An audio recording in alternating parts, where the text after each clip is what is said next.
আসসালামু আলাইকুম ওয়া রাহমাতুল্লাহি ওয়া বারাকাতুহু। সুমাইয়া রাদিয়াল্লাহু তাআলা আনহা দারুল কুরআন মহিলা মাদ্রাসার পক্ষ থেকে সকলকে শুভেচ্ছা। গতকাল 1 ডিসেম্বর অত্র মাদ্রাসার ছুটি ঘোষণা করা হয়েছে দ্বিতীয় সাময়িক পরীক্ষা শেষ করার পরে।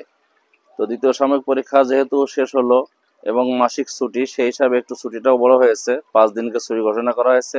ইনশাআল্লাহ ছাত্রীরা শনিবার দিন সকাল 9টার ভিতরে মাদ্রাসায় উপস্থিত হবে।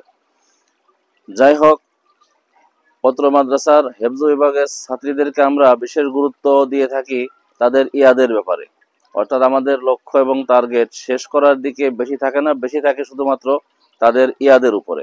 ইয়াদ কতটুকু হয়েছে, এই ইয়াদের লক্ষ্যে আমরা ছুটির টাইম তাদের ব্যবহার করার জন্য এতটুকু নির্দেশনা দিয়ে থাকি, তারা যেন বাড়িতে কোরআনুল কারীম তেলাওয়াত করার সময় যথেষ্ট পরিমাণ গুরুত্ব সহকারে তেলাওয়াত করে, অর্থাৎ 13 পারা তেলাওয়াত করার জন্য আমরা ভাগ করে দিই।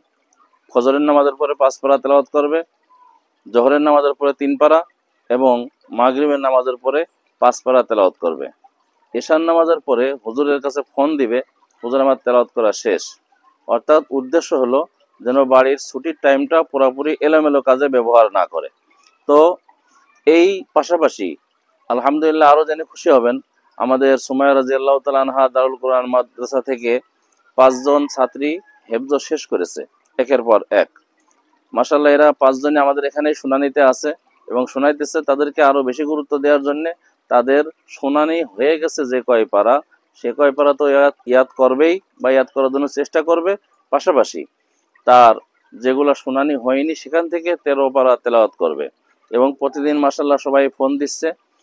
বাদ বাকি হেফজখানার যখন ক্লাস চলে, ক্লাস চলাকালীন সময় আমরা আমক্তা, 7 সবক এবং বৃহস্পতিবার দাওরের উপরে যথেষ্ট পরিমাণ গুরুত্ব দিয়ে থাকি এবং হাফেজাদের মাধ্যম দিয়ে তাদের দারুণ তদারকি করা হয়, যে কারণে হেফজখানার বাচ্চাদের হেফজের উপরে যথেষ্ট পরিমাণ গুরুত্ব দেওয়া হয়। আজকাল যতটুকু শুনে থাকি বেশিরভাগই শুধুমাত্র সবক শেষ করে, খতম শেষ করে ফেলা হয়, ইয়াদ থাকে না, ইয়াদের উপরে ভ্রুক্ষেপ করা হয় না বা শুনানিতে গুরুত্ব দেওয়া হয় না। এরকম হাফেজ হয়ে মজাটা কি? হাফেজা যদি হইতেই হয় তাহলে ইয়াদ থাকতে হবে।